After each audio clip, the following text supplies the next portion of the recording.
Hello and welcome back to my Pokemon Journeys review series. Today we are reviewing episode 96 and I hope you enjoy. The episode begins with Ash and Go arriving in Moss Deep City and at the Moss Deep Space Center, where they meet up with Sophocles. This was nice. It was cool to see one of the Alola gang on their own. Pikachu and Togedemaru have a nice moment, and Sophocles even mentions to Go that Kiawe is eager to battle him once again. And they even talk about how Go's Raboot now evolved into a Cinderace. It was just a nice way of referencing back to that previous Alola episode. So Sophocles is at the Space Center helping out along with an Ampharos that he borrowed from Molayne.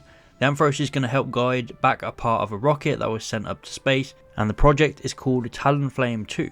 A pretty cool use of Ampharos in this episode. They even reference how it acts as a beacon at lighthouses for ships. However, the Ampharos lacks a little bit of confidence. It's really clumsy, falling over, hitting people in the face and all sorts. And it just doesn't help when the initial mission to guide the beacon back was unsuccessful. This just hurt Ampharos' confidence even more, thinking it was its own fault. I did really like the dynamic between Ampharos and Sophocles in this episode. It was some good development for Sophocles, really coming into his element as he wants to be an astronaut. So him being in this environment and helping out really helped towards his goal. And there were some really good scenes in the forest with Sophocles trying to get Ampharos to be more confident and not doubt his abilities as much. But Sophocles is also put to the test as Ampharos isn't his. Since he borrowed it from Molayne, he starts to question himself as well. We also get a nice flashback with Kukui, so even more Sun and Moon continuity right there. After some Grookey shenanigans, Ampharos opens up a bit more, listens to Sophocles and shines its light to guide Grookey back to the gang.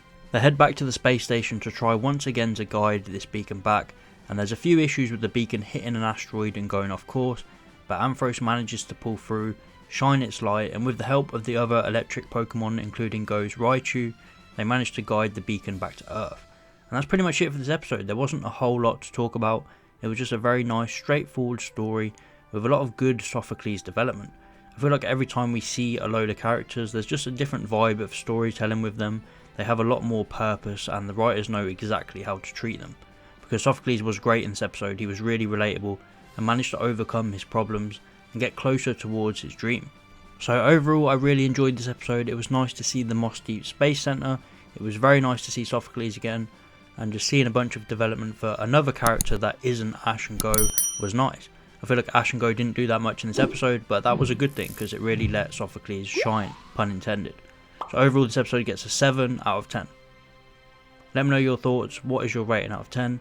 Please like and subscribe if you enjoyed, and I'll see you next time.